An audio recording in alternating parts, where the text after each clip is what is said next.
भी आयादी करेंगे।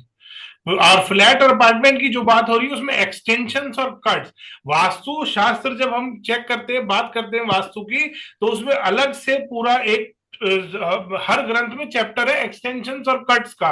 वो इसीलिए दिया गया है कि फ्लैट्स और अपार्टमेंट में हम उस चीज को अप्लाई कर सके। तो हम अगर फ्लैट और अपार्टमेंट में आयादी कैलकुलेट करना चाहते हैं तो आप कट्स और एक्सटेंशंस को अलग करके बड़े आराम से आयादी कैलकुलेट कर सकते हैं। तो फिर ये जो फ्लैट बने होते हैं टेढ़े मेढ़े, इसका टोटल एरिया कैलकुलेट करके आयादी उसका निकाला जा बिल्कुल सकता कर है। सकते हैं, बिल्कुल कर सकते हैं। फिर सर उसमें मॉडिफिकेशन कैसे करेंगे?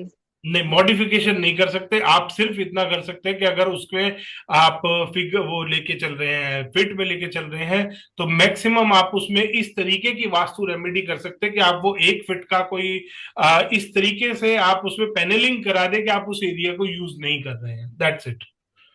वो तो सर पैनलिंग ये हम जो वॉल के ऊपर पूरा फ्लोर से लेके सीलिंग तक करेंगे? बिल्कुल करना पड़ेगा।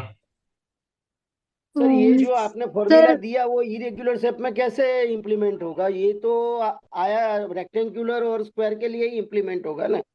मैंने इसीलिए कहा ना सर, पहले पद विन्यास होगा उसके ऊपर। एक्सटेंशंस और कट्स को हटा के पद विन्यास करना है, उसके बाद आपका जो मेन डायमेंशंस निकलेंगी उसका आपको आयादी कैलकुलेट करना पड़ेगा। सर आज तक आपने अभी तक की सही आयादी कौन सी है जहां पर आय और ये सब सारी चीजें कैलकुलेट होकर हमने व्यय और आय पे कंट्रोल किया है? तो इसमें सम मेजरमेंट क्या होते हैं, या सम इसमें कैलकुलेशन करना चाहिए, या असमान इसमें भी आता है तो भी आय और व्यय ये दोनों भी मिलते हैं उसमें? जी ये इसी का है, वास्तु से रिलेटेड ही है।